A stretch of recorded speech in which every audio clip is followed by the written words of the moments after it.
Hello everyone, it's Alex here from futuredoctor.co.uk. Welcome to this video on the abstract reasoning section in the UCAT. In this video we'll be going over type 4 questions, which are called sets. We'll be recapping our approach to these question types, and we'll be taking you through loads of examples and giving you tips along the way. So good luck, I hope you find this video useful, and let's get right into it.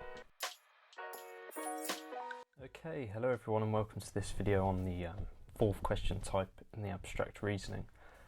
Just to quickly recap our approach, what we want you to do, the same as type A and B questions, is find the two most simple boxes, compare them to try and identify the pattern. Again, think about triaging for the really hard questions where you're wasting too much time on them, and then apply them to the possible answers and solve them.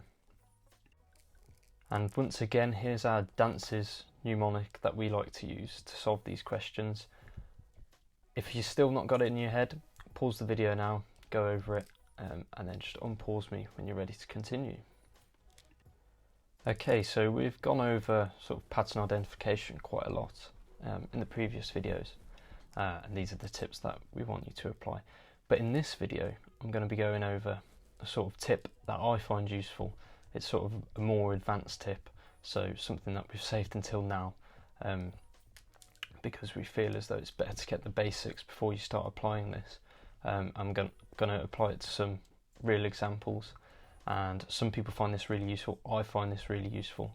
It allows me to get them pretty quickly, especially for the more unusual or stranger questions.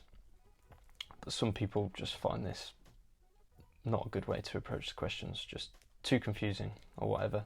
So for some people it works, some people it doesn't, but I'll talk you through how I do it, and then you can practice and see whether it works for you.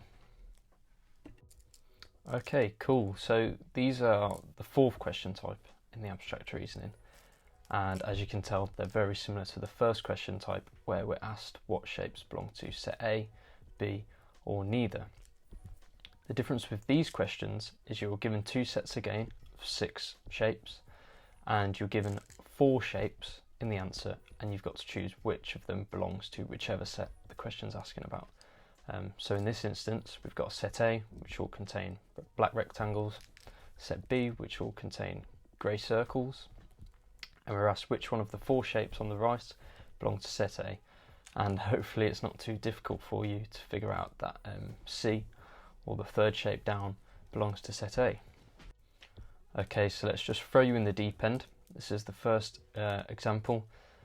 Approach it the same way you approach the first question type, where it's A, B or neither, and you've got, let's give you 1 minute, go.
Okay, so hopefully you got an answer of A. Don't worry if you didn't. This one's a little unusual. We've got this weird flowchart diagram thing that we haven't seen in any of the examples so far. So the rule is, in set A, where you've got a white circle, you've got 2 branches, but if you've got a grey circle, you've got 1 branch coming off, and set B is the opposite. Okay, so I mentioned earlier that I was going to talk to you about how I approach these questions, and how it's a little bit different to our mnemonic we use. Doesn't necessarily break from the mnemonic, it's just the way that I like to think about them. So this question is a really good example. We've got something a little bit unusual with the flow chart, and it's something that breaks from the normal shapes that we usually get in most of these questions, okay? So the way I think about it, I think to myself, what is it about this flowchart that is different? Why would they include this? If you were an examiner writing this question, why would you write it as a flowchart? And immediately my brain goes, the different shapes in the flowchart must mean different things. So that's how I really quickly, as soon as I get this question, I'm thinking the circles determine the amount of branches. So that sort of thought process is just about putting yourself in the shoes of the person making the question and think, how is this different? Why is this different? Why have they used this?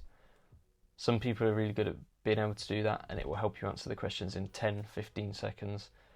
Some people just rather stick to the mnemonic. It's completely up to you. We'll look at some more examples that are again slightly strange, and we'll see if you can sort of apply that sort of thinking and see if it can improve your times. And you should be getting really good at these now.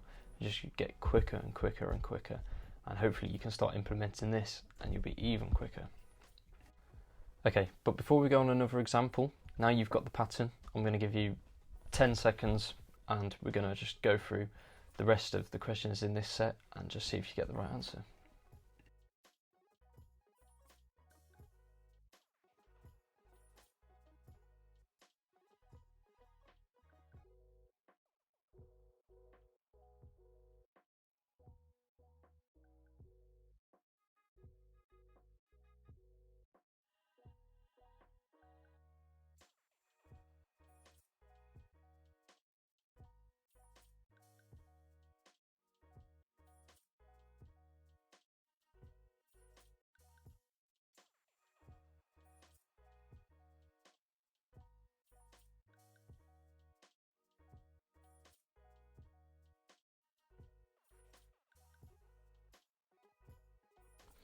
Okay, we've got another question here, which is a little bit more unusual with these weird creatures. So I'm going to give you 45 seconds this time to try and get the answer. So 3, 2, 1, go.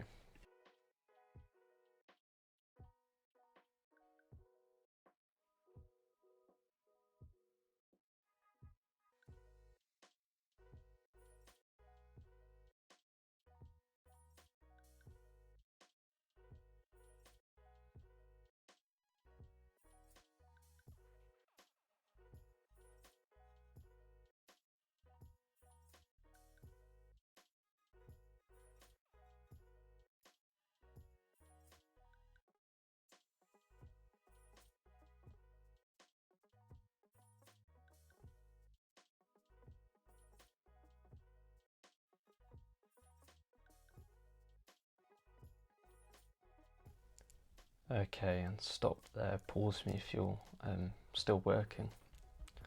So hopefully you were able to get an answer of B. Now, I think this one's a bit tricky if you were approaching it the same way you'd approach any other question. But like in the last example, when I said to you, put yourself in the shoes of the examiner and the person who made this question, it's actually not too difficult. So what I want you to do, when you're looking at this, you can see we've got these strange creatures. They've all got a big circle or oval body and a circle head. So if they've all got that, it's irrelevant. We're not looking at that because they've all got it. So there's no point even thinking about it. So what have they got that's different? They've got these triangle feet, which are different colours. There's different amounts of them. And they've got these either tails or antennas or squiggly or straight lines coming off them. Okay, so hopefully you identified these are the elements that are changing. These are the elements that you want to be looking at. And then once you've identified that, it's not too difficult to find out that in set A, where there's a black arrow / foot, however you want to look at it, you have a squiggly line with a circle on the end, and where there's a white arrow, there's a straight line with a circle on the end. And in set B, it's the opposite. So where you've got a black triangle, you've got a straight line, and where you've got a white triangle, you've got a squiggly line. And that should give you an answer of B. So now again, I'm going to give you 10 seconds to just complete the set, go through. Now you've got the rule. If you didn't get the rule by yourself, just pause it, look at it, think about how I told you to think about it when you're approaching these strange questions. Put yourself in the shoes of the examiner, and then just unpause me and have a go at answering the rest.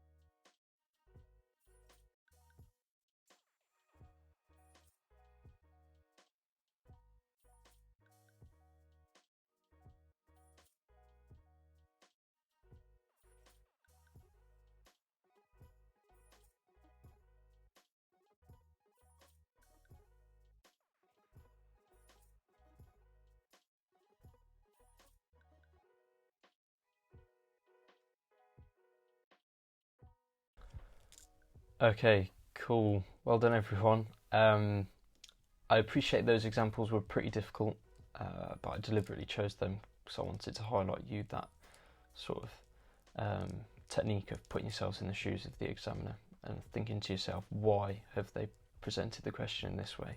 And hopefully it can get you to the answer easier.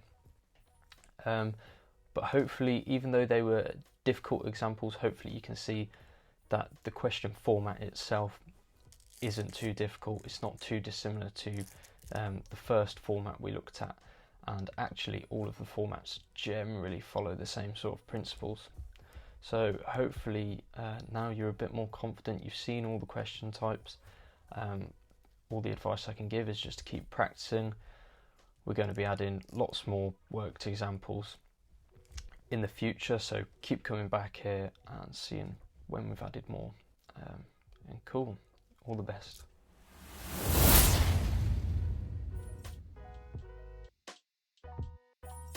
Okay, I hope you found that video useful and I hope you learned something.